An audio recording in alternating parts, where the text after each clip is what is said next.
A arte da guerra, Sun Tzu. Contexto histórico. Sun Tzu, vida e obra. Pouco se sabe a respeito da vida de Sun Tzu. As poucas e limitadas biografias a respeito do general o retratam como súdito do rei da província Wu. Teria vivido durante o período clássico da China, um momento conturbado politicamente, cheio de guerras e disputas territoriais.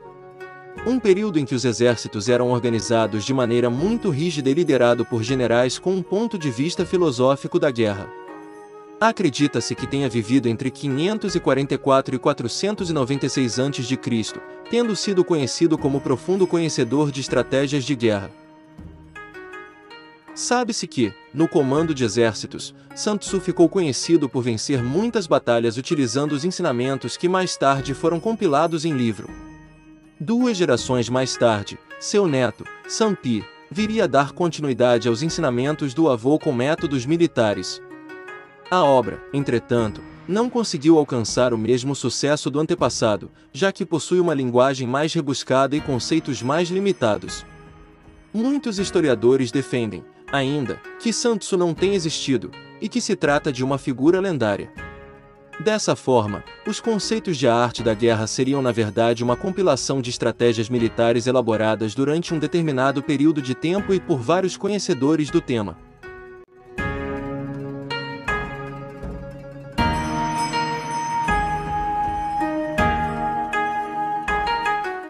Capítulo 1. Planos e análise. Sun Tzu disse: a arte da guerra é de vital importância para o Estado. É uma questão de vida ou morte, um caminho que pode levar tanto à salvação quanto à ruína. Portanto, deve ser examinada com astúcia e jamais negligenciada. A arte da guerra é regida por 5 fatores constantes, que prevê o resultado. 1. Moral. As pessoas devem estar em pleno acordo com suas regras, para segui-las cegamente, pouco se importando com qualquer perigo à vida. 2. Clima. Significa dia e noite, o frio e o calor, as variações climáticas e estações. Compreendê-las para se adaptar ao clima aponta aquele que vencerá a guerra. 3. Terreno. Engloba as distâncias, que podem ser imensas ou pequenas, de caminho seguro ou imprevisível, por territórios abertos ou em estreitas passagens, enfim, tudo aquilo que determina suas chances de vencer ou morrer. 4. Líder, ou comandante, deve se fazer presente pelas virtudes do saber, da verdade, benevolência, coragem e rigor. 5. Método e disciplina, são as formas de organização da tropa, suas subdivisões, a ordem de patentes entre os oficiais. Questões como a manutenção das estradas pelas quais os suprimentos deverão chegar ao exército ou o controle das despesas militares devem ser sempre analisados. Esses 5 princípios devem estar sempre presentes na mente dos líderes. Aqueles que os conhecem serão vitoriosos, os que os ignoram, definharão. Consequentemente, em suas decisões, é preciso comparar 2 lados para então avaliar suas potencialidades. Devemos nos perguntar: 1. Qual dos 2 soberanos é imbuído de moral? 2. Qual comandante é mais habilidoso? 3. De que lado as vantagens quanto ao clima e ao terreno favorecem? 4. Em qual lado a disciplina é mais rigorosamente aplicada? 5. Qual é o exército mais forte? 6. Em que lado estão os oficiais e os homens mais bem treinados? 7. Em que exército há um equilíbrio maior entre recompensa e punição? Compreendidas essas 7 considerações, posso prever a vitória ou a derrota. Aquele que der ouvidos aos meus conselhos e usá-los como armas conquistará a glória, deixe comandar. O general que não escutar meus ensinamentos ou atos acima descritos sofrerá com fracasso, esse deve ser demitido. Enquanto assimila e tira proveito de meus conselhos, faça uma autoavaliação de modo a tirar proveito das circunstâncias. Se as circunstâncias de um forem mais favoráveis que a de outros, avalie uma forma de tirar vantagem. Toda luta é baseada na decepção, portanto, quando estiver pronto para atacar, aparente estar desarmado, quando usar forças, finja estar incapaz, quando estiver perto, faça o inimigo pensar que o perigo está longe, e quando estiver distante, eles devem temer sua proximidade. Assim, jogue a isca para fisgar o inimigo. Dissimule desordem, para então exterminá-lo. Se o inimigo for poderoso, esteja preparado para ele. Se ele possui uma estratégia superior, esquive-se. Caso seu oponente possua um temperamento colérico, irrite-o, finja ser fraco, e isso fará florescer a arrogância. Se ele estiver tendo facilidades, não o dê um minuto de descanso. Se as forças dele estiverem unidas, faça com que sejam dispersas. Ataque quando ele estiver desprevenido. Esses conselhos militares, condutores da vitória, não devem ser propagados antecipadamente. O general que vence a batalha sempre monta estratégias no seu templo. Portanto, pode-se dizer que quem faz muitos cálculos em geral é vitorioso, e é isto que torna possível antever quem está destinado a vencer ou fadado à derrota. Capítulo 2.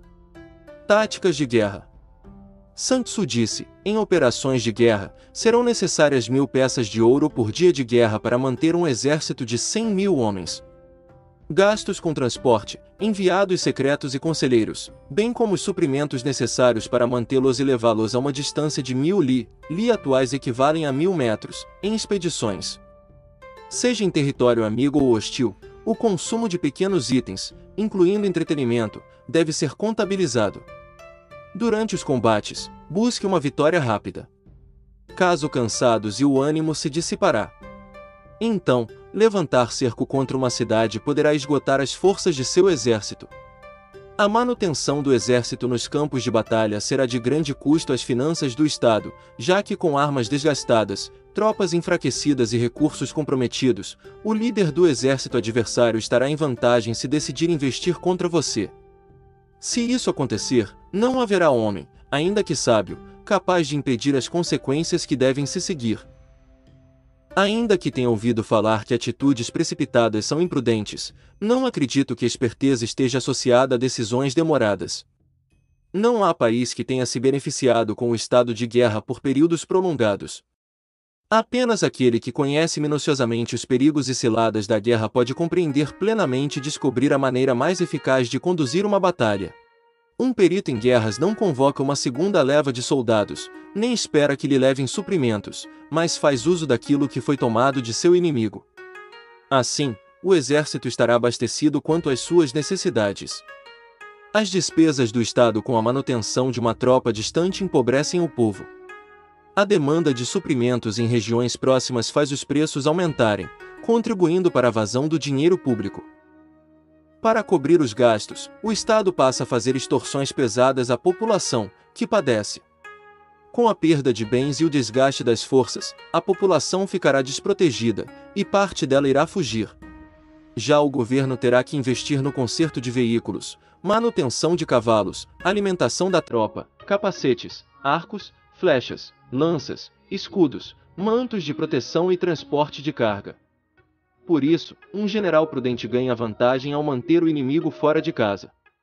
Conseguir um carregamento de mantimentos do inimigo equivale a 20 do seu, já que não só enfraquece o adversário como fortalece seu exército. A mesma regra é aplicada se o inimigo conquista suas reservas. Aqueles que incitam o ódio como forma de desmontar o inimigo devem se recompensar. Assim, em uma batalha de carroças, quando 10 ou mais delas são tomadas do inimigo, a recompensa deve ser dada àquele que as tomou primeiro. As bandeiras do inimigo devem ser substituídas, e os carros do adversário submetido devem se juntar ao exército vencedor. Os soldados capturados devem ser bem tratados.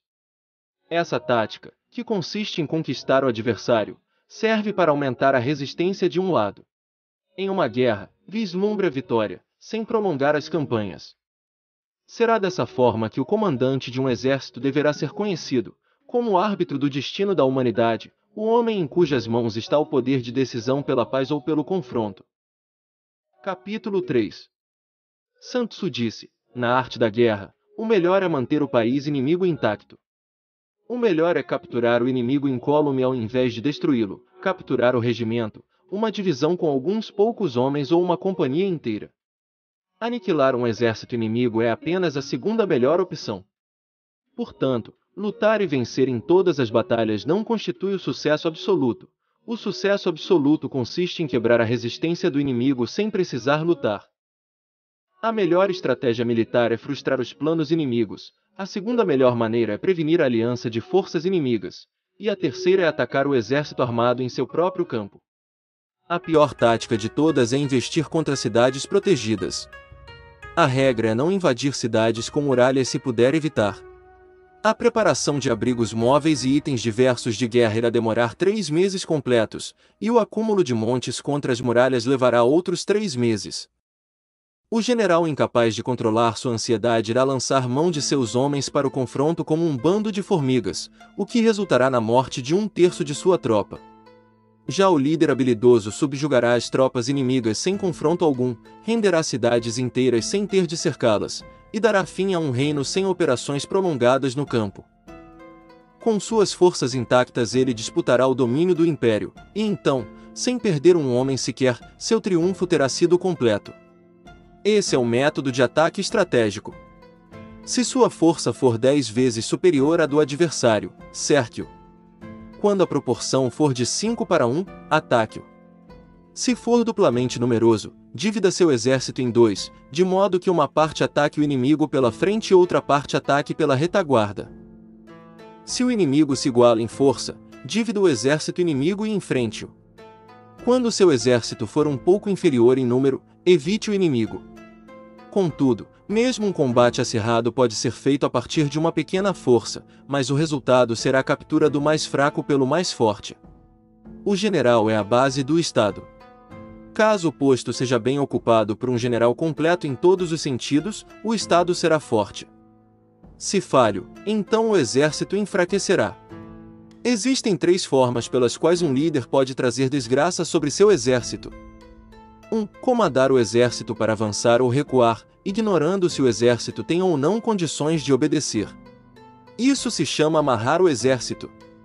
2. Tentar governar uma tropa da mesma maneira que se administra um reino, ignorando as condições do exército. Isso causa inquietação na mente dos soldados e oficiais. 3. Ordens delegadas por nobres que administram o reino. Não se deve permitir tal interferência, o Estado se administra com justiça e humildade. O exército se comanda com flexibilidade e oportunismo. Isso estremece a confiança dos soldados. Quando a tropa for inquieta e desconfiada, é certo que problemas virão. Isso é simplesmente trazer bagunça ao exército, e lançar a vitória para fora do alcance. Portanto, devemos reconhecer que existem 5 fatores essenciais para prever a vitória. 1. Vencerá aquele que sabe quando lutar ou não. 2. Vencerá aquele que souber lidar tanto com forças numéricas superiores quanto com inferiores. 3. Vencerá aquele cuja tropa está unida pelo mesmo espírito. 4. Vencerá aquele que estiver preparado, apenas aguardando para pegar o inimigo desprevenido. 5. Vencerá aquele que for militarmente habilidoso e não sofrer imposições pelo soberano. Sun Tzu disse: aquele que tem autoconhecimento e conhece também ao inimigo estará sempre a salvo. Aquele que possui apenas autoconhecimento pode tanto ganhar quanto perder, já aquele que desconhece tanto a si mesmo quanto a seus inimigos, sucumbirá a todas as batalhas. Capítulo 4. Disposições táticas. Sun Tzu disse: desde a antiguidade os bons combatentes colocam-se fora da possibilidade de derrota, e então esperam até que o inimigo exponha suas deficiências, para então ter a oportunidade de derrotar o inimigo. Portanto disse, um homem pode saber como conquistar sem ser capaz de fazê-lo. Segurança contra a derrota implica táticas defensivas, mas não torna certa a derrota do inimigo. Ficar na defensiva indica resistência deficiente, e atacar significa excesso de resistência. O general habilidoso na defesa se esconde nos locais mais secretos da terra. O especialista em defesa ataca rapidamente os locais mais próximos ao céu. Dessa forma, por um lado temos a habilidade de se proteger e, na outra, uma vitória completa. Enxergar a vitória apenas quando se está à vista do conhecimento de toda a multidão não é o apogeu da excelência. Assim como não é o auge da excelência se você encontrar ou conquistar e todo o império disser, bom trabalho, já que não demonstra sinais de força, nem olhos que permitam ver o sol e a lua, ou uma audição que permita ouvir o barulho dos trovões. O que os antigos denominaram de combatente inteligente não é apenas aquele que vence, mas que se distingue por vencer com facilidade. Suas vitórias não trazem a ele nem reputação por sabedoria, nem crédito por coragem. Ele vence suas batalhas por não cometer erros. Não errar é o que dá a certeza da vitória, o que significa conquistar um inimigo que já está derrotado. Assim o bom combatente se coloca em uma posição que toma a denota impossível, e não perde a oportunidade de derrotar o inimigo. Dessa forma é que na guerra o estrategista vitorioso apenas consente com a batalha depois de ter conquistado a vitória, enquanto que aquele que destinado a perder primeiro vai à luta, para depois ir à procura da vitória. O líder consumado cultiva a lei moral, e adere estritamente ao método e disciplina, então está em suas mãos controlar o sucesso. A respeito dos métodos estratégicos. 1. Dimensão, diz respeito aos tipos de terrenos. 2. Estimativas, cálculo de quantidades de provisões. A. Logística. B. Balanço de chances. C. Vitória. Dimensão diz respeito ao que existe na Terra, estimativa de quantidade de dimensão, cálculo da estimativa de quantidade, balanço das chances de cálculo, e vitória para o balanço das chances. Um exército vitorioso, ao contrário do derrotado, é como uma pounds do peso no lugar da escala contra um único grão. O caminho para uma conquista é como a explosão de água contida em um abismo de 1000 braças de profundidade. Capítulo 5. Estratégia militar. Sun Tzu disse: o controle de uma grande força segue o mesmo princípio que o controle de uma pequena tropa, é uma mera questão de números. Lutar com um grande exército sob seu comando não é, de modo algum, diferente de lutar com um pequeno grupo. É uma mera questão de estabelecer símbolos e sinalizações. Durante o confronto, utilize operações diretas e indiretas para assegurar que toda a tropa possa se sobrepor ao ataque inimigo e se manter inabalável. O impacto de seu exército deve ser como o de uma pedra atirada contra ovos. Em todo confronto, o método direto pode ser usado para que o inimigo se engaje na batalha, e os métodos indiretos serão necessários para assegurar a vitória. As táticas indiretas, se eficientemente aplicadas, são inexauríveis como o céu e terra, infinitas como as correntes de um rio, como o sol e a lua, que aparecem e desaparecem em um ciclo contínuo, como as 4 estações que passam e retornam uma vez mais. Não existem mais do que 5 notas musicais, ainda que a combinação entre elas crie mais melodias do que jamais será possível ouvir. Não existem mais do que 5 cores primárias, ainda que a combinação entre elas produza mais nuances do que se é capaz de perceber.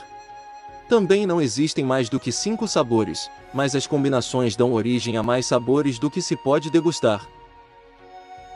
Da mesma forma, não existe em combate mais que 2 métodos de ataque, o direto e o indireto, ainda que esses 2 combinados deem origem a uma série sem fim de manobras táticas. Ambos os métodos, direto e o indireto, interagem e guiam um ao outro. É como movimentos circulares, em que nunca se sabe diferenciar começo e fim. O ataque das tropas é como a força de corredeiras, que vez ou outra faz pedras rolarem durante o curso. É como a escolha do momento preciso do ataque realizado por uma ave de rapina, que pode derrubar e destruir sua vítima. Portanto, o bom combatente não terá misericórdia ao atacar e será ligeiro ao tomar decisões. Em meio à baderna e confusão da batalha, pode parecer haver desordem e mesmo assim não haver desordem por completo. Em meio à confusão e caos, sua ordem pode não ser ouvida ou seguida, e ainda assim sua tropa não poderá ser derrotada. Desordem simulada exige uma perfeita disciplina, medo simulado supõe coragem e fraqueza aparente exige força. Regras sob o disfarce de desordem é uma mera questão de subdivisão. Coragem camuflada sob uma aparência de timidez pressupõe uma base de poder latente. Mascarar a força pela fraqueza é usar das disposições táticas. Dessa forma, aquele que é habilidoso em manter o inimigo ludibriado mantém a aparência enganosa.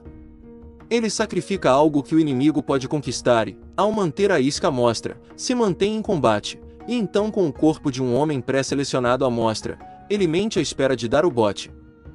O comandante esperto presta atenção ao resultado de energias combinadas, de modo a potencializar suas forças e sem exigir demais dos indivíduos.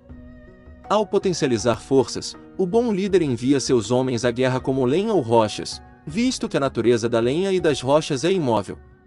Uma vez em repouso, não se movimentam, apenas reagem aos movimentos recebidos.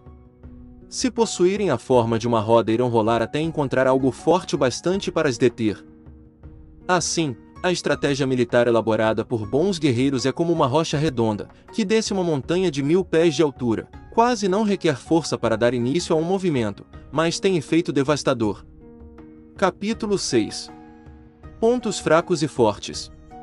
Sun Tzu disse, em geral, aquele que for o primeiro a ocupar o campo e aguardar a chegada do inimigo estará descansado para o combate. Aquele que chegar depois ao campo de batalha e se precipitar para entrar em combate estará exausto. Dessa forma é que o combatente esperto se impõe frente ao inimigo, e não permite que o adversário esteja com o controle da movimentação em campo. Ao oferecer vantagens ao outro, o inimigo se aproximará por vontade própria ou, para impedi-lo, torne impossível a aproximação inimiga.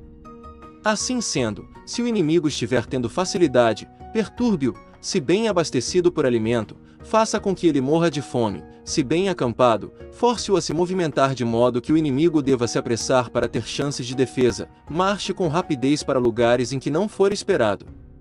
Um exército pode marchar grandes distâncias sem qualquer perigo ou faz por territórios em que o inimigo não está. Para ser bem-sucedido em ataques, deve-se atacar apenas em lugares indefensáveis. Da mesma forma, assegurar a defesa de suas posições significa se defender apenas em locais nos quais o inimigo não pode atacar.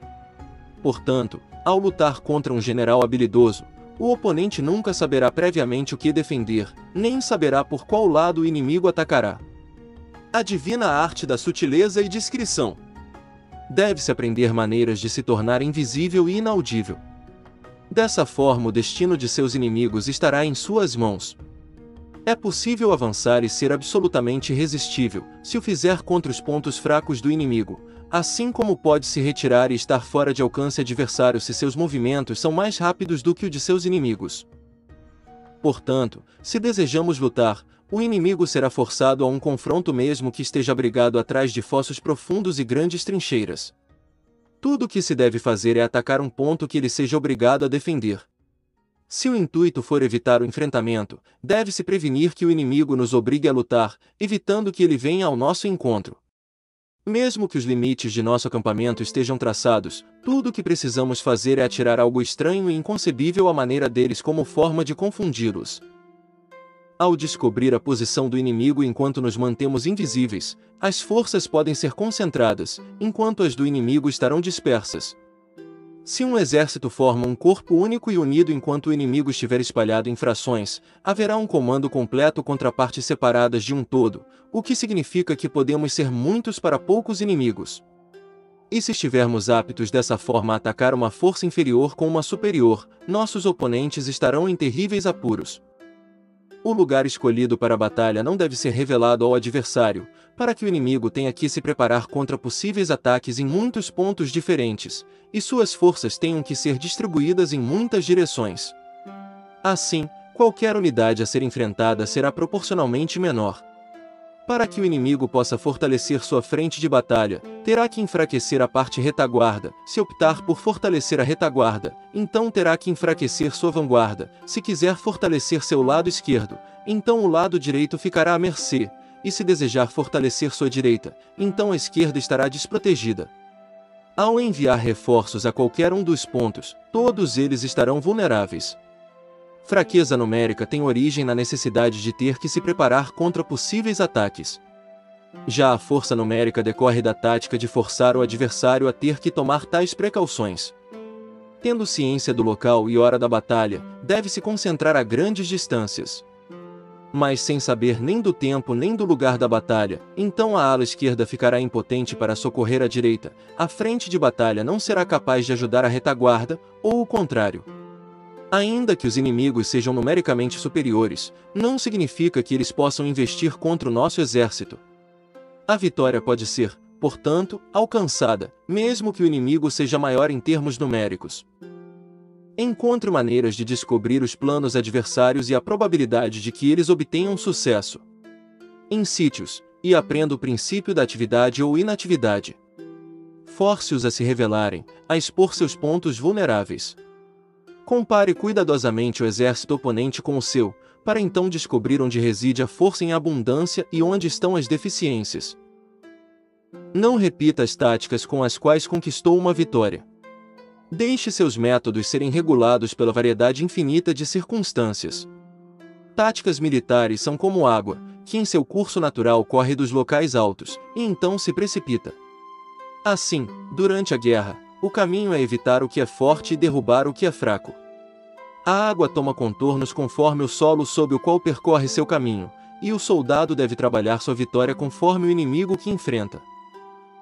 Logo, assim como a água não possui uma forma constante, também a guerra não possui condições invariáveis. Os 5 elementos, água, fogo, madeira, metal e terra, não estão igualmente presentes. As 4 estações se transformam umas nas outras, o que significa que não são eternas. Existem dias pequenos e longos, a lua tem períodos de crescente, para então minguar. Aquele que for capaz de modificar suas táticas com relação ao oponente, através disso, obter a vitória, será um adversário intransponível. Capítulo 7. Manobras. Sun Tzu disse: na guerra, o general que recebe comandos do soberano deve concentrar suas forças, deve combinar e harmonizar os diferentes elementos para criar um exército engajado. Depois disso vêm as táticas de manobras, e nada é mais difícil. A dificuldade das táticas de manobra consiste em transformar uma estrada tortuosa em um caminho conveniente, em transformar desgraça em vitória. Dessa forma, faça do caminho do inimigo um percurso longo e tortuoso, atraia-o para fora do caminho, e mesmo que comece depois dele, planeje-se para alcançar seus objetivos antes. Mostre compreender o artifício do desvio. Manobrar um exército pode ser vantajoso, mas manobrar uma multidão indisciplinada será perigoso. Por isso, mandar um exército equipado em marcha às pressas todos serão capturados. Seus homens mais fortes ficariam longe da vanguarda, os cansados cairiam atrás, e apenas 1/10 de seu exército conseguiria alcançar o destino. Em uma marcha de 50 li em ordem para ganhar vantagem sobre o inimigo, o comandante de sua primeira divisão seria batido e apenas metade de sua força alcançaria o objetivo. Se for necessário marchar 30 li, 2/3 de seu exército concluiria o percurso. Deve-se ter em mente que um exército que não tem como carregar seus suprimentos, equipamentos e provisões está perdido. Não faça alianças até que conheça os contornos dos vizinhos. Não deixe o país sem seu exército em marcha, a menos que seja íntimo do país, que conheça suas montanhas e florestas, cascatas e precipícios, seus pântanos e brejos. Apenas se estará apto a tirar vantagem de elementos da natureza caso se faça uso de guias locais. Na guerra, pratique a dissimulação e será bem-sucedido. A decisão de concentrar ou dividir suas tropas deve ser tomada de acordo com as circunstâncias. Seja rápido como o vento para avançar, e firme como uma floresta. Em invasões e pilhagens seja rápido como o fogo, e quando precisar ser imóvel, seja como uma montanha. Deixe seus planos obscuros impenetráveis como a noite, e então mova-se, caia como o raio. Ao saquear uma cidade, deixe a pilhagem ser dividida entre seus homens. Pondere e tome decisões antes de se movimentar. Irá conquistar aquele que tiver aprendido o artifício do desvio. Assim é a arte de manobrar. O livro de manutenção do exército diz: no campo de batalha a palavra dita não importa muito, portanto, a instituição de tambores e baterias. Nem objetos ordinários podem ser vistos com clareza o bastante, por isso os estandartes e bandeiras. Tambores e baterias, estandartes e bandeiras são os meios pelos quais os ouvidos e olhos da tropa podem focar em um ponto particular. A tropa, assim, forma um único corpo unido, e é impossível, mesmo para o corajoso avançar sozinho, ou para o covarde recuar sozinho. Essa é a arte de manipular grandes massas humanas. Em combates noturnos, faça uso de sinais de fogo e baterias, e em combates diários, use bandeiras e estandartes, como maneira de guiar os ouvidos e olhos de seu exército. O espírito de um soldado é mais aguçado pela manhã, ao meio-dia começa a esmorecer, e ao entardecer sua mente quer apenas voltar para o acampamento. Um general inteligente evita um exército quando seu espírito é aguçado, mas ataca quando é preguiçoso e inclinado a recuar. Essa é a arte de estudar temperamentos. Disciplinados e calmos para guardar a aparência de desordem e confusão entre o inimigo. Essa é a arte de administrar a força. Aguarde ficar próximo ao alvo enquanto o inimigo ainda está distante dele, espere enquanto o inimigo trabalha e se esforça, para estar bem alimentado enquanto o inimigo está faminto. Essa é a arte de poupar forças. Não dê início a uma batalha quando os estandartes inimigos estão em perfeita ordem para ensaiar um ataque orquestrado com calma e confiança. Essa é a arte de estudar circunstâncias. Não avance colinas para enfrentar o inimigo, nem aquele que estiver de costas para o pé da colina. Não persiga um inimigo que simule fuga, nem ataque soldados cujo temperamento é perspicaz. Não coma as iscas oferecidas pelo inimigo. Não interfira com um exército que está voltando para casa. Ao cercar um exército, deixe uma saída, caso contrário o inimigo lutará até a morte. Não pressione um inimigo desesperado demais. Assim é a arte da guerra. Capítulo 8. Variações táticas. Sun Tzu disse, ao receber ordens de seu soberano, o general deve reunir o exército e concentrar suas forças. Quando estiver em locais difíceis, não acampe. Em países cujas altas rotas se intersectam, dê as mãos aos seus aliados. Não prolongue a estada em posições perigosamente isoladas. Em situações de confinamento, recorra a estratégias. Em posições de desespero, é preciso lutar. Existem caminhos que não devem ser seguidos, exércitos que não devem ser atacados, cidades que não devem ser sitiadas, posições que não devem ser contestadas, ordens superiores que não devem ser obedecidas. O general que compreender perfeitamente as vantagens que acompanham a variação de táticas sabe como liderar sua tropa. O general que não compreender isso, mesmo que conhecedor profundo dos territórios do país, não está apto a transformar esse conhecimento em medidas práticas. Então, o aprendiz não é versado na arte da guerra e em variar seus planos, mesmo que tenha ciência de suas 5 vantagens, falhará ao fazer o melhor uso de seus homens. Portanto, nos planos de um líder sábio, considerações de vantagem e desvantagem se misturam. Se as expectativas de vantagens forem moderadas dessa maneira, é possível obter sucesso ao executar os pontos principais de nossos esquemas. Se, por outro lado, em meio às dificuldades estamos constantemente prontos para tirar vantagem, podemos nos livrar da desgraça. Enfraqueça os comandantes hostis infligindo danos a eles, criando problemas e mantendo-os constantemente ocupados. Atraia-os e faça com que se precipitem a cada passo dado. A arte da guerra nos ensina a não contar com a possibilidade de que o inimigo não venha, mas a estar em prontidão para recebê-los. Não na chance de que o inimigo não ataque, mas no fato de termos tornado nossa posição inatingível. Existem 5 faltas perigosas que podem afetar um general. 1. Imprudência, que leva à destruição. 2. Covardia, que leva à captura. 3. Temperamento vulnerável, o que pode provocar o descontrole. 4. Sensibilidade de honra à vergonha. Um general não deve se ofender intempestivamente e buscar reparação. 5. Compaixão em excesso com seus homens, o que o expõe a preocupações e problemas. Esses são os 5 pecados que afligem constantemente um general, destruidores na condução da guerra. Quando um exército rui e seu líder é assassinado, a razão para isso certamente será encontrada entre essas 5 perigosas faltas. Deixe-as ser um assunto de meditação. Capítulo 9. O exército em marcha. Sun Tzu disse, observe os sinais do inimigo. Atravesse rapidamente as montanhas, e mantenha-se nas vizinhanças dos vales. Acampe em locais altos e ensolarados e não escale ao topo da montanha para lutar. Após atravessar o rio, distancie-se de sua margem rapidamente. Não faça a travessia quando estiver em presença do inimigo. Não o confronte na água. Apenas quando metade do exército estiver fora da água haverá alguma vantagem em enfrentar o adversário. Não se deve ir ao encontro do invasor na margem de um rio pelo qual ele tenha já passado. Atraque sua embarcação mais alto do inimigo, em local ensolarado. Não escale para encontrar o inimigo. Ao atravessar pântanos, sua maior preocupação deve ser sair deles o mais rápido possível. Caso seja obrigado a lutar em um pântano, você deve ter água e vegetação pantaneira por perto, e arvoredos às tuas costas. É o caminho para operações em pântanos. Em terras elevadas e secas, posicione-se em local acessível com terreno elevado em seu flanco direito e sua retaguarda, assim o perigo ficará à sua frente, e a segurança estará situada atrás. É o bastante para operações em terrenos planos. Essas são as 4 ramificações úteis de conhecimento militar deixadas pelo Imperador Amarelo para vencer 4 diferentes soberanos.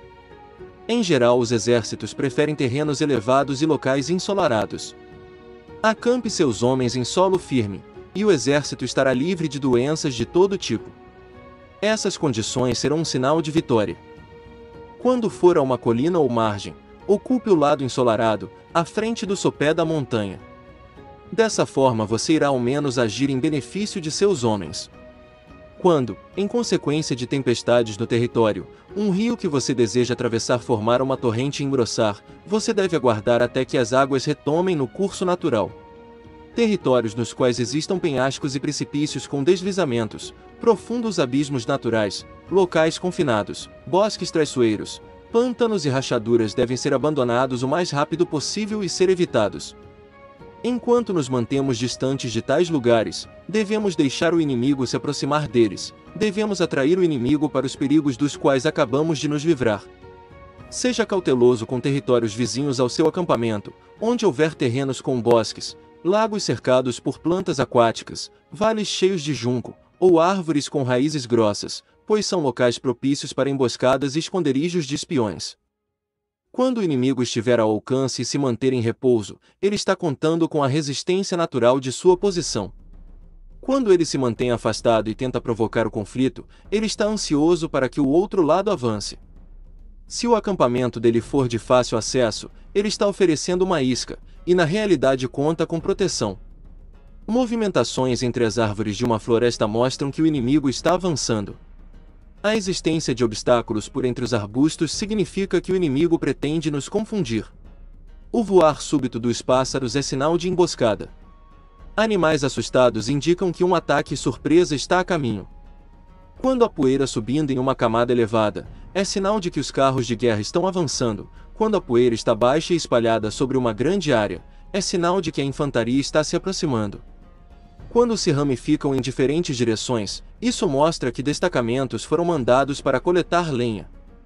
Algumas poucas nuvens de poeira em movimento significam que o exército está montando acampamento. Sussurros e preparativos para a guerra são sinais de que o inimigo está prestes a lançar. Linguagem violenta e movimentos agressivos indicam que o inimigo irá recuar. Quando as carroças mais leves chegam primeiro e tomaram posições nos flancos, é um sinal de que o inimigo está se organizando para o combate.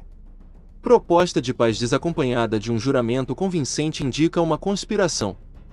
Quando existe muita movimentação e a sua tropa está em movimentação, o momento da batalha está por vir. Quando alguns homens são vistos avançando enquanto outros recuam, o inimigo quer nos atrair para uma armadilha. Quando os soldados se mantêm apoiados em suas armas, eles estão fatigados à espera de alimento. Se aqueles que forem mandados para apanhar água começam a beber antes de todos, é sinal de que o exército está sedento. Se o inimigo vê uma vantagem para ser vitorioso e não faz esforço para segurar isso, os soldados estão exaustos. Se os pássaros se juntam em algum ponto, provavelmente é porque esse terreno está desocupado. Ruídos à noite são sinais de nervosismo. Se existem distúrbios no acampamento, a autoridade do general é fraca. Se os estandartes e bandeiras mudam de lugar a toda hora, um motim está a caminho. Se os oficiais estiverem furiosos, então soldados estão esgotados. Quando um exército alimenta seus cavalos com grãos e mata seu gado para se alimentar, e quando os homens penduram suas panelas sobre as fogueiras, mostrando que eles não irão voltar às suas tendas, tenha certeza de que eles estão determinados a lutar até a morte. A visão de homens sussurrando em pequenos grupos ou conversando em tons suaves revela pontos de desafeto entre subordinados e superiores. Recompensas muito frequentes significam que o inimigo está no fim de seus recursos. Punições em excesso sinalizam condições de terríveis agonias. Iniciar com ameaças, mas depois se aterrorizar com os números do inimigo mostra uma grande falta de inteligência. Quando emissários são enviados com parabenizações em seus lábios, é sinal de que o inimigo deseja trégua. Se as tropas inimigas marcham adiante com raiva e nos encaram por muito tempo sem dar início à batalha ou se retirarem, a situação demanda vigilância criteriosa e cuidado. Se nossas tropas não são maiores em números do que o inimigo, isso é apenas sinal de que ataques diretos não devem ser feitos. Deve-se, simplesmente, concentrar as forças disponíveis, manter os olhos abertos ao inimigo e obter reforços. Aquele que não se exercita premeditadamente, mas o faz com leveza de seus oponentes certamente será capturado por eles. Se os soldados são punidos antes de crescerem junto a você, eles não irão provar submissão, e, a menos que sejam submisso, eles lhe serão inúteis. Se, quando os soldados se juntarem a você, punições não forem usadas, eles serão úteis. Dessa forma, os soldados devem ser tratados em primeiro lugar com humanidade, mas mantê-los sob controle significa disciplina rigorosa. Esse é o caminho garantido para a vitória. Se em treinamento os comandos dos soldados são normalmente forçados, o exército será bem disciplinado, caso contrário, será indisciplinado. Se o general mostra confiança em seus homens mas sempre insiste que suas ordens sejam obedecidas, a vantagem será mútua. Capítulo 10. Terreno. Sun Tzu disse: as principais configurações de terrenos são acessível, complicado, indeciso, estreito, acidentado e distante. Devemos distinguir 6 tipos de terreno com sabedoria. 1. Terreno acessível. 2. Terreno complicado. 3. Terrenos indecisos. 4. Passagens estreitas. 5. Acidentado. 6. Distante do inimigo. Terrenos que podem ser livremente atravessados por ambos os lados são chamados acessíveis. Com respeito à natureza do terreno, seja o primeiro a ocupar os pontos elevados e ensolarados, e cuidadosamente guarde sua linha de suprimentos. Então você estará apto a lutar com vantagem. Terrenos que permitem avanço mas são de difícil evacuação são denominados complicados. De uma posição desse tipo, se o inimigo estiver despreparado, você pode seguir adiante e derrotá-lo. Mas se o inimigo está preparado para a sua chegada e você falhar ao tentar derrotá-lo, então voltar será impossível e o desastre se sucederá. Quando a posição é tal que nenhum lado ganhará fazendo um primeiro movimento, então tem-se os terrenos indecisos. Numa posição desse tipo, mesmo que o inimigo nos ofereça uma isca atrativa, é prudente não se movimentar, e sim retroceder, incitando, dessa forma, o inimigo, e então quando parte do exército vier ao nosso encontro, podemos realizar nosso ataque com vantagem. Com respeito às passagens estreitas, se você puder ocupá-las primeiro, deixe-as serem fortemente guarnecidas e aguarde a chegada do inimigo. O exército deve antecipar você a ocupar a passagem, não vá depois dele se a passagem estiver repleta de guarnições, mas apenas se estiver fracamente guarnecida. Em terrenos altos e acidentados, se estiveres à frente de seu adversário, ocupe os espaços ensolarados e destacados, e então espere que eles se aproximem. Se o inimigo ocupou o território antes de você, não o siga. Mas bata em retirada e tente atraí-lo para fora dali. Se estiver posicionado a boa distância do inimigo e a força de ambos os exércitos for equivalente, não será fácil provocar uma batalha, e lutar será desvantajoso para você. Esses são os 6 princípios ligados ao terreno. O general que atende a um posto de responsabilidade deve ser meticuloso ao estudá-lo. Um exército que se expõe a essas calamidades padece não de causas naturais, mas de falhas pelas quais o general é responsável. São elas: 1. Debandagem. 2. Insubordinação. 3. Colapso. 4. Ruína. 5. Desorganização. 6. Derrota. Em casos nos quais as vantagens são equiparadas, atacar um inimigo com exército 10 vezes maior, o resultará em debandagem. Quando os soldados rasos são muito fortes e seus oficiais muito fracos, o resultado é a insubordinação. Quando o oficial é forte demais e os soldados são fracos, o resultado é o colapso. Se os oficiais de alto posto estão irritados e insubordinados, e ao encontrar o inimigo, dar à batalha suas próprias razões a partir de um ressentimento, antes que o líder possa dizer se está ou não em posição de combate, o resultado será ruína. Quando um general é fraco e sem autoridade, e suas ordens não são claras, quando não existem responsabilidades fixas de oficiais e homens e os postos forem organizados de maneira negligente e aleatória, o resultado não é outro senão a desorganização. Se um general for incapaz de estimar a força do inimigo, permitindo que uma força inferior confronte uma maior, ou atirando um destacamento fraco contra um poderoso, o resultado será a derrota. Essas são as 6 maneiras de atrair a derrota, e que devem ser cuidadosamente, estudadas pelo general responsável. A formação natural de uma área é a melhor aliada de um exército, mas o poder de avaliar o adversário, de controlar a tropa para a vitória e calcular com astúcia as dificuldades, perigos e distâncias constituem o teste de um grande general. Aquele que souber essas informações, e ao combater colocar seu conhecimento em prática, vencerá suas batalhas. Aqueles que os desconhecem ou não os praticam, certamente serão derrotados. Em guerras, se o resultado da vitória for certo, então deve-se lutar, mesmo que o soberano tenha proibido. Se lutar não for resultar em vitória, então não entre em confronto mesmo que o imperador ordene. O general que avança sem desejar fama e recua sem temer desgraça, e cuja única razão é defender seu território, prestando bons serviços a seu soberano, é o tesouro de um reino. Honre seus soldados assim como aos seus filhos, e eles o seguirão até nos vales mais profundos. Olhe para eles como seus amados filhos, e eles ficarão ao seu lado até a morte. Se, contudo, você for de bom coração, mas indulgente, incapaz de fazer com que sua autoridade seja sentida, de impor suas ordens, e incapaz, ainda mais, de sufocar a desordem, então seus soldados serão como crianças mimadas, inúteis para qualquer prática. Se sabemos que o inimigo está aberto para o ataque, e também sabemos que nossos homens estão em condições de atacar, mas não temos ciência de que as condições do território tornam o combate impraticável, ainda temos apenas metade de chances de vencer. Portanto, o soldado experiente, uma vez em movimento, nunca está desorientado, e uma vez que tiver partido do acampamento, nunca estará fracassado. Por isso se diz que, se você conhece o inimigo e a si mesmo, a vitória é inquestionável. Se conhece o terreno e as condições, você pode tornar sua vitória absoluta. Capítulo 11. As novas situações.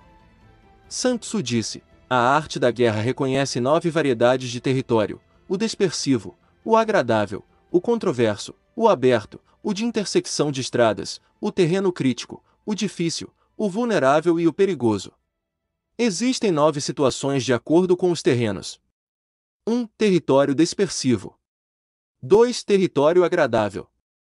3. Território controverso. 4. Território aberto. 5. Áreas de intersecção de estradas. 6. Território crítico. 7. Territórios difíceis. 8. Áreas vulneráveis. 9. Terras perigosas. Quando um líder está lutando em seu próprio território, é um solo dispersivo. Quando o exército penetra em um território hostil, mas não a grande distância, é um território agradável. Solos na posse de quem possui grande vantagem para ambos os lados é um território controverso. Territórios em que cada lado possui liberdade de movimento é território aberto. Áreas que fazem fronteiras com muitos estados são terrenos de intersecção de estradas. Aquele que ocupar primeiro tem a maioria do império em seu comando, quando o exército penetra no coração de um país hostil, deixando uma série de cidades fortificadas para trás é um terreno crítico. Florestas montanhosas, estepes pedregosos, pântanos e brejos, todo terreno difícil de atravessar são territórios difíceis. Áreas atingidas por estreitos desfiladeiros, e de onde podemos sair por caminhos tortuosos, de modo que um pequeno número de inimigos seja o bastante para exterminar grande parte de nossos homens, esses territórios vulneráveis. Solos nos quais apenas estaremos a salvo pela destruição de lutar sem descanso, são áreas perigosas. Em solo dispersivo, portanto, não lute. Em solo agradável, não hesite. Em áreas controversas, não ataque. Em território aberto, não tente bloquear a passagem do inimigo. Em áreas de intersecção de estradas, faça alianças. Em terras críticas, faça pilhagens. Em territórios hostis, mantenha-se firmemente em marcha. Em terrenos propícios a emboscadas, recorra a estratagemas. Em solos perigosos, lute. Aqueles que no passado eram conhecidos como líderes habilidosos sabiam como impedir que a frente recorresse à retaguarda do inimigo, e vice-versa, impedir a cooperação entre divisões, os oficiais de reunir seus homens. Eles se organizavam para movimentar apenas se houvesse vantagem para suas tropas. Caso contrário, permaneciam estacionados. Se perguntados como se confrontar com a tropa inimiga bem ordenada e pronta para marchar rumo ao ataque, eles responderiam: Comece se apropriando de algo estimado pelo seu oponente, então ele estará em suas mãos. Agilidade é a essência da guerra. Tire vantagem do despreparo do inimigo, faça seu caminho por rotas inesperadas, e ataque pontos desprotegidos. Os seguintes princípios devem ser observados por uma força invasora: quanto mais profundo você penetrar em um território, então melhor será a solidariedade entre seus homens, de modo que os defensores não prevalecerão contra você. Ataque países férteis como forma de suprir seu exército com alimento e não sobrecarregue seus homens. Concentre energias e junte suas forças. Mantenha seu exército constantemente em movimento, e elabore planos insondáveis. Coloque seus soldados em posições das quais não haja escapatória, eles preferirão morrer a debandar. Se eles encararem a morte, não existirá nada que eles não possam fazer. Oficiais e homens empregarão igualmente suas forças máximas. Quando em situações de apuros, os soldados perdem a noção de medo. Se não houver lugar em que se refugiar, eles irão permanecer firmes. Se estiverem em países hostis, se mostrarão uma tropa insistente e lutarão bravamente. Dessa forma, sem esperar por orientações, os soldados estarão em constante alerta, farão suas vontades sem restrições, lhes serão fiéis sem que seja preciso lhes dar ordens e serão confiáveis. No dia em que forem ordenados para sair em batalha, seus soldados podem verter lágrimas, sentados com as vestes úmidas, ou deitados para que deixem as lágrimas rolarem pela face. Entretanto, uma vez levados a uma situação desesperadora, eles mostrarão a coragem de Shu ou Kuei. O estrategista habilidoso pode ser parecido com a Shuaijan. A Shuaijan é uma cobra encontrada no Monte Chan. Dê um golpe em sua cabeça, e será atacado por sua cauda. Ataque sua cauda e você será acertado pela cabeça. Dê um golpe no meio, e então você será atacado por ambas as partes. Se me perguntarem se um exército pode ser ensinado a imitar a Shuaijan, eu devo responder, sim. Os povos de Wu e de Ye, por exemplo, que são inimigos, ainda que eles estejam atravessando o rio e sejam surpreendidos por uma tempestade, recorrerão à assistência um do outro assim como a mão esquerda ajuda a direita. Por isso, não basta apenas depositar toda a confiança nos arreios dos cavalos e enterrar as rodas da carroça no solo. O princípio é que o manejo do exército está baseado em dar coragem a todos. Fazer o melhor reside em equilibrar firmeza e flexibilidade, questão que envolve o uso correto do solo. Dessa forma, o general habilidoso conduz seu exército como se estivesse guiando apenas um homem pela mão. É trabalho do general ser discreto e dessa forma assegurar segredo, ser correto e justo, e dessa forma manter a ordem. Deve ser capaz de enganar seus oficiais e homens com falsas notícias e aparências, e dessa forma mantê-los na total ignorância. Alterando suas arregimentações ou mudando seus planos, ele mantém o inimigo sem conhecimento prévio. Ao deslocar o acampamento e tomar rotas alternativas, previne-se que o inimigo se antecipe ao seu propósito. Em momentos críticos, o líder de um exército atua como quem escalou até as alturas e chutou para longe a escada atrás dele. Ele carrega seus homens até o fundo de territórios hostis, antes de mostrar sua mão. Ele queima seus barcos e quebra suas panelas. Como um pastor que conduz um rebanho de carneiros, ele conduz seus homens dessa maneira mesmo que não saiba para onde está indo. Ele passa em revista a sua tropa e os traz perigo. Essa é a tarefa do general. As diferentes medidas adotadas para as 9 variedades de solo, o uso de táticas defensivas ou ofensivas e as leis fundamentais da natureza humana são pontos que devem ser mais, minuciosamente, estudados. Ao invadir territórios hostis, o princípio do general é que, adentrar profundamente um terreno é sinal de coesão, enquanto ir apenas um pouco além da fronteira é sinal de dispersão. Ao deixar seu próprio país para trás, levando o exército pela vizinhança, você se encontra em território crítico. Se existem homens de comunicação em todos os 4 lados, a área é de intersecção de estradas. Quando se adentra no território de um país, é um terreno crítico. Quando se invade um território, mas de maneira leve, é um território agradável, e se a fortaleza do inimigo estiver em sua retaguarda, com passagens estreitas pela frente, tem-se uma área cercada. Quando não resta lugar para se refugiar, então temos um terreno perigoso. Então, em solos dispersivos, inspire seus homens com o propósito de união. Em solos agradáveis, perceba que existe uma conexão próxima entre todas as partes do exército. Em solos contenciosos, preocupe-se com sua retaguarda, e em áreas abertas, mantenha seus olhos vigilantes em suas defesas. Se estiver em terras de intersecção de estradas, consolide alianças, e em territórios críticos, assegure a manutenção de suprimentos. Em solos difíceis, mantenha-se junto à rota. Em áreas cercadas, bloqueie qualquer forma de recuo, e em solos perigosos, proclame seus soldados desesperançosos a salvar suas vidas. Para isso deve estar disposto o soldado, para oferecer resistência obstinada quando cercado, para lutar bravamente quando não puder ajudar a ele mesmo, e, para obedecer prontamente quando estiver caindo em perigo. Não se alie a líderes da vizinhança até conhecer seus planos. Não lidere um exército em uma marcha, a menos que esteja familiarizado com o aspecto do país, suas montanhas e florestas, armadilhas e precipícios, seus pântanos e brejos. Para tirar vantagens de fatores naturais, faça uso de guias locais. Um exército digno de um rei não deve ignorar os seguintes fatores: recompense sem respeitar as regras, lance ordem sem respeitar os arregimentos prévios e você será capaz de controlar um exército inteiro como se lidasse com um único homem. Confronte seus soldados com suas próprias façanhas, nunca deixe-os saber de seus planos. Coloque seu exército em perigo mortal, e ele sobreviverá. Faça-o passar por estradas perigosas, e ele se safará em segurança. Para isso é precisamente quando a força é prejudicada de modo que seja capaz de surpreender como um vendaval. O sucesso na guerra é conquistado por meio do estudo cuidadoso dos propósitos do inimigo.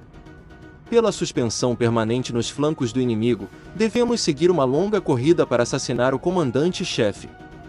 Isso é denominado habilidade de concluir algo por meio de mudanças táticas perspicazes.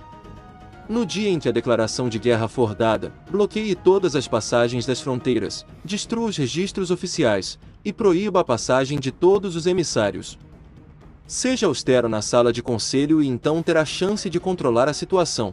Se o inimigo deixar uma porta aberta, você deve avançar. Antecipar-se ao seu oponente segurando o que ele possui de estimado, e tramar astutamente para saber o momento exato de sua chegada ao território. Siga os princípios determinados e adapte-se ao inimigo até que você possa lutar a batalha decisiva.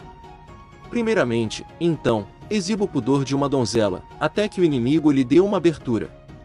Depois, simule a rapidez de uma lebre em fuga, e será tarde demais para o inimigo esboçar qualquer reação. Capítulo 12. Ataque pelo fogo. Sun Tzu disse: existem 5 maneiras de atacar com fogo. O primeiro é queimar os soldados em seus acampamentos, o segundo é queimando provisões, o terceiro é queimar transportes e equipamentos, o quarto, queimar arsenais e depósitos, e, o quinto, é lançar fogo contínuo ao inimigo. Para realizar um ataque incendiário, deve-se ter sempre homens disponíveis e material inflamável sempre à prontidão. Existe uma razão específica para fazer ataque com fogo e dias especiais para iniciar um ataque. As estações adequadas são as de clima muito seco. Em ataques com fogo, deve-se estar preparado para encontrar 5 possibilidades de situações. 1. Quando o fogo rompe o acampamento do inimigo, deve-se esperar por uma reação imediata. 2. Se houver uma explosão de fogo, mas os soldados inimigos permaneceram em silêncio, aguarde sem atacar. 3. Quando as labaredas de fogo tiverem atingido as alturas, dê prosseguimento ao ataque, se for praticável. Caso contrário, permaneça onde está. 4. Se for possível fazer um ataque com fogo de fora do campo inimigo, não invada as fronteiras, mas ataque quando o momento for adequado. 5. Quando der início ao fogo, esteja posicionado na direção do vento. O vento que cresce conforme as horas do dia, mas cessa quando a noite cai. Tome cuidado para não ser surpreendido. Em todo o exército, as 5 decorrências relacionadas ao fogo devem ser conhecidas, os movimentos das estrelas calculados e a atenção redobrada para os dias mais apropriados. Dessa forma, aqueles que usam o fogo como método de ataque mostram inteligência, enquanto aqueles que utilizam água no ataque não garantem que o inimigo seja privado de suas provisões. Um inimigo poderá ser interceptado, mas não privados de todos os seus pertences. As tentativas de vencer a batalha e obter sucesso resultarão em perda de tempo e estagnação geral se o espírito de grupo não for cultivado. Não se mova, a não ser que esteja em vantagem, não use suas tropas, a menos que não exista algo para ser conquistado, nem lute, a menos que esteja em posição crítica. Nenhum líder deve colocar tropas no campo apenas para reparar sua própria angústia, nem deve lutar uma batalha meramente por ressentimento. Se a vantagem for sua, mova-se adiante. Caso contrário, permaneça onde está. A ira pode se transformar com o tempo em felicidade, o vexame pode vir seguido de satisfação, mas um reino que foi uma vez destruído não pode nunca voltar a ser o que era, nem pode o morto ser trazido novamente à vida. Dessa forma, o líder iluminado é atencioso. Essa é a maneira de manter um país em paz e um exército intacto. Capítulo 13. O uso de espiões. Sun Tzu disse: construir uma tropa de 100.000 homens e conduzi-los a grandes distâncias gera grande perda de pessoas e o escoamento de recursos do Estado. A expedição diária custará 1.000 peças de ouro por dia. Haverá comoção local e exterior, os homens caíram exaustos nas estradas e 700.000 famílias terão dificuldades em sobreviver. Exércitos inimigos podem se enfrentar por anos em busca de uma vitória que será decidida em um único dia. Portanto, ignorar as condições do inimigo simplesmente para poupar despesas é o ponto mais alto de desumanidade. Por isso, não lamente as despesas empregadas para obter informações do inimigo. Dessa forma, o que torna alguém um sobrevivente e um bom general para destruir e conquistar, e ir além daquilo que procurar um homem comum, é o conhecimento externo. Agora, esse conhecimento externo não pode ser obtido a partir das almas, não pode ser obtido por meio da experiência, nem por cálculos dedutivos. Conhecimento acerca das táticas inimigos pode ser obtido por meio de outro homem. Portanto, o uso de espiões existe em 5 classes. 1. Espiões locais. 2. Espiões infiltrados. 3. Espiões convertidos, agentes duplos. 4. Espiões mortos ou prescindíveis. 5. Espiões sobreviventes. Quando esses 5 tipos de espiões estiverem em ação, conjuntamente, ninguém pode descobrir a tática secreta. Isso é o que se denomina manipulação divina. É a faculdade mais preciosa de um sobrevivente. Possuir espiões locais significa empregar os serviços dos habitantes da região. Possuir espiões infiltrados implica fazer uso de oficiais do inimigo que ocupem cargos governamentais. Ter agentes duplos consiste em aprisionar os espiões inimigos e fazer uso deles para seu próprio benefício. Empregar espiões prescindíveis serve para disseminar a desinformação para fora do Estado. Eles permitem que informações falsas vazem e cheguem aos ouvidos do inimigo. Os espiões sobreviventes, por fim, são aqueles que trazem de volta notícias do acampamento inimigo. Ninguém deve ser mais bem recompensado. Nenhum outro negócio deve ser mais bem assegurado em segredo. Espiões não podem ser empregados sem uma certa sagacidade intuitiva. Eles não podem ser conduzidos propriamente sem benevolência e honestidade. Sem uma sutil ingenuidade de mente, não se pode ter certeza da veracidade de suas notícias. Sê sutil. Sê sutil. E use espiões para toda a sorte de negócios. Se uma série de informações secretas forem divulgadas por um espião antes da hora certa, ele deve ser morto junto daquele a quem o segredo foi revelado. Caso o objetivo seja exterminar um exército, devastar uma cidade, ou assassinar um indivíduo, é sempre necessário começar pela procura dos nomes dos assistentes, os ajudantes pessoais, porteiros e sentinelas do general no comando. Os espiões devem ser encarregados de se investigar e se certificar de todos eles. Os espiões inimigos que forem espiar seu acampamento devem ser tentados por suborno, guiados e acomodados confortavelmente. Dessa forma, eles se tornarão agentes duplos aptos a prestar serviços. É por meio das informações trazidas pelo espião convertido, ou agente duplo, que é possível empregar espiões prescindíveis para disseminar calúnia e agentes vivos para obter informações. O objetivo da espionagem em todas as 5 variedades é conhecer mais acerca do inimigo, e esse conhecimento pode apenas ser derivado, em primeira instância, a partir do agente duplo. Dessa forma, é essencial que o espião convertido seja tratado com generosidade. Na antiguidade, quando surgiu a dinastia Yin, eles tinham Yi em Xia. Da mesma forma, quando surgiu a dinastia Shou, eles tinham Mu Yin. Assim, Apenas com o esclarecimento das regras, um sábio general que saiba usar a mais alta inteligência do exército para propósitos de espionagem poderá alcançar grandes feitos. Espiões são a essência da arte da guerra, porque deles depende a capacidade do exército de se locomover. Obrigado por assistir até o final. Inscreva-se em nosso canal e ative o sininho para continuar recebendo as nossas atualizações. Até o próximo vídeo.